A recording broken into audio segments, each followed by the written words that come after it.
আবৃত্তি যারা করে তারা শিল্পীর পর্যায়ে পড়েন না।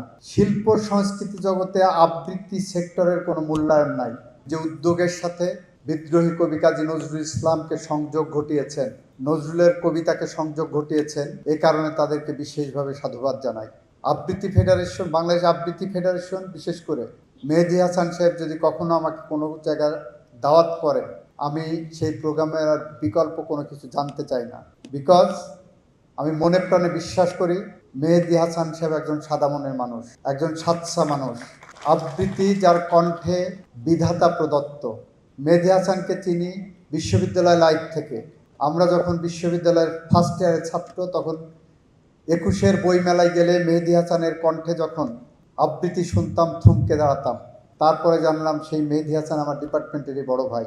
এরপর সে আবৃত্তি করে যাচ্ছেন। আমি এবার আইনমন্ত্রী হওয়ার পরে জানলাম শিল্প সংস্কৃতি জগতে আবৃত্তি সেক্টরের কোনো মূল্যায়ন নাই। আবৃত্তি সেক্টর রিকগনাইজ না। গান আছে, নাচ আছে, সব আছে। আবৃত্তি যারা করে তারা শিল্পীর পর্যায়ে পড়েন না। সুযোগ আসলো সংসদের প্রথম অধিবেশনেই আইন সংশোধন করার। সেই আইনের মধ্যে আবৃত্তিকেও বাংলাদেশের শিল্প সংস্কৃতির অন্যতম একটি অংশ হিসেবে আমরা অন্তর্ভুক্ত করতে সক্ষম হয়েছিলাম। এ কারণে বাংলাদেশ জাতীয় সংসদের ত্রয়োদশ সংসদের সকল সংসদ সদস্যকে আমি বিশেষভাবে ধন্যবাদ জানাচ্ছি। এই আবৃত্তি ফেডারেশন যে লক্ষ্য এবং উদ্দেশ্য নিয়ে এগিয়ে যাচ্ছে, সে লক্ষ্য এবং উদ্দেশ্য একটি নির্মল সমাজ গড়ার, একটি গণতান্ত্রিক সমাজ গড়ার, একটি বৈষম্যহীন সমাজ গড়ার, একটি সুন্দর মনের মানুষের সমাজ গড়ার, রক্তপাতহীন একটি সমাজ গড়ার।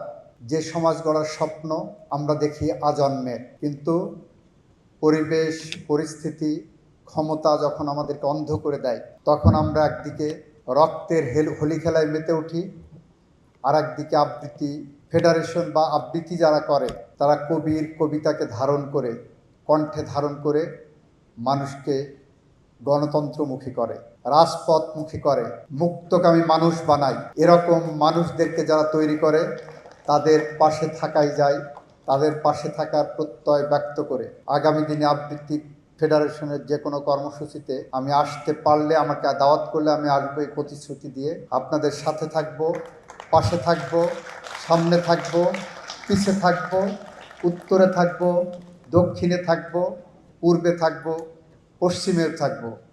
এই কথা বলে প্রত্যয় ব্যক্ত করে আমার কথা শেষ করছি। খোদা হাফেজ। বাংলাদেশ জিন্দাবাদ।